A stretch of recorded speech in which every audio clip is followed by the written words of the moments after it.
In the hardest years of World War II, when shortages stretched across continents and families stood in ration lines that seemed to never end, people discovered something profound about food. It wasn't just fuel. It was comfort. It was hope. It was survival. And in those kitchens, filled with dim lights, empty shelves, and endless creativity, ordinary men and women created recipes that weren't just meals. They were lifelines. Simple, affordable, and designed to keep you going through lean and uncertain times. So let's travel back, not to the front lines, but to the humble stovetops and battered pots that kept entire nations fed. 8 recipes born from struggle, carried by resilience, and still powerful tools for anyone facing hardship today. They aren't relics. They're reminders that with a bit of creativity, even scarcity can become something nourishing, even magical. Take Walton pie, for example. Named after Lord Walton, Britain's wartime Minister of Food. It became a household champion thing more than diced carrots. Potatoes, onions, turnips, slowly stewed in thin stock and thickened with oats or a spoonful of flour, topped with a crust made from wholemeal and whatever fat you could spare.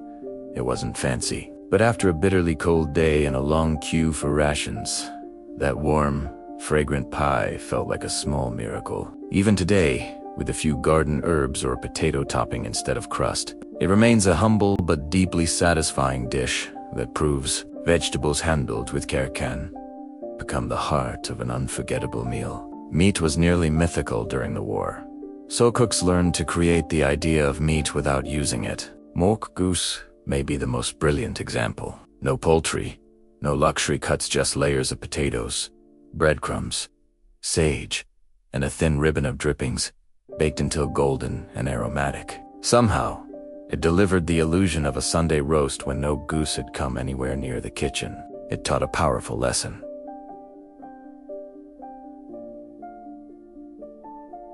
Flavor isn't always about the ingredient. Sometimes it's about texture, aroma, color, the art of cooking that feeds the senses just as well as it feeds hunger. Flour was scarce, but potatoes were plentiful, and potato bread became a quiet companion in homes across Europe. Mashed potatoes blended into dough made the loaves lighter, sweeter, longer lasting. It stretched wheat farther than anyone imagined and required nothing but a bowl, a warm oven, and patience. In a world where every ounce of flour mattered, this simple bread became a symbol of resourcefulness, a recipe that still shines for homes, gardeners, and anyone who wants to make something substantial from very little.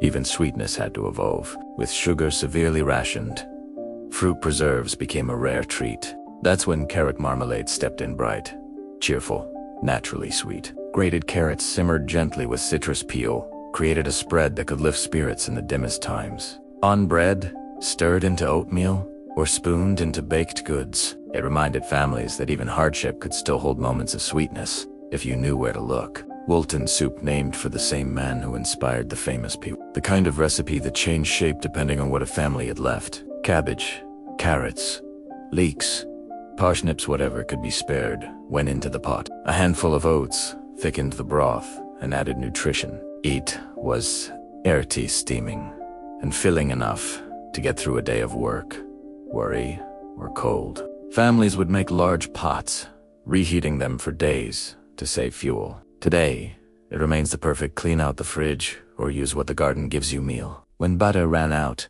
people made mock cream margarine whipped with a little milk, sugar, or syrup. It didn't quite mimic Rio cream, but it brought a touch of indulgence when morale needed it most. A simple spread on a piece of bread could feel like a celebration. It taught an important truth that still applies today. In a crisis, a small comfort can go a long way. Nothing was wasted, not even the fat left in a roasting pan. Dripping sandwiches, made with leftover meat fat and a sprinkle of salt or even sugar, became an essential source of calories. Strange as it may sound now, they were flavorful, energizing, and completely free if you were already cooking meat. They're a reminder that what we often throw away can still serve a purpose, especially when survival depends on every calorie. And then there were savory oats cooked with onions, broth, herbs, or shaped into patties and fried as a meat substitute. Oats were cheap, filling, and didn't drain your precious rationed wheat. They became a hero of crisis cooking, versatile enough to turn into breakfast, lunch, or dinner. Even today, they remain one of the most reliable, shelf-stable staples you can keep. What makes these World War II recipes truly remarkable isn't just how frugal they are, as how adaptable they remain. Each one stands on principles that work in any crisis.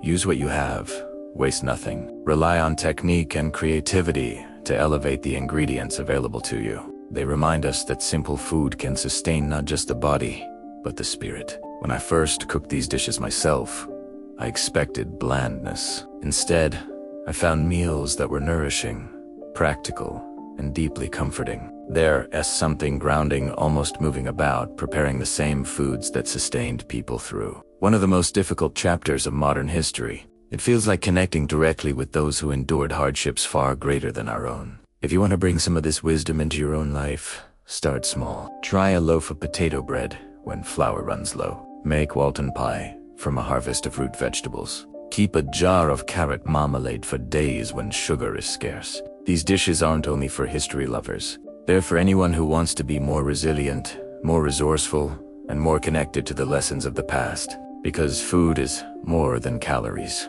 It's comfort, tradition, a thread woven through generations. When you simmer a pot of Walton soup or slice into fresh potato bread, you're not just feeding yourself, you're keeping alive the knowledge of people who faced hardship with creativity, courage, and heart. If they could thrive with what little they had, so can we. And if this journey into the kitchens of the past has inspired you, share it with someone you care about. Let's keep these recipes alive so the next time shelves run bare, we'll have more than enough not just to survive, but to thrive.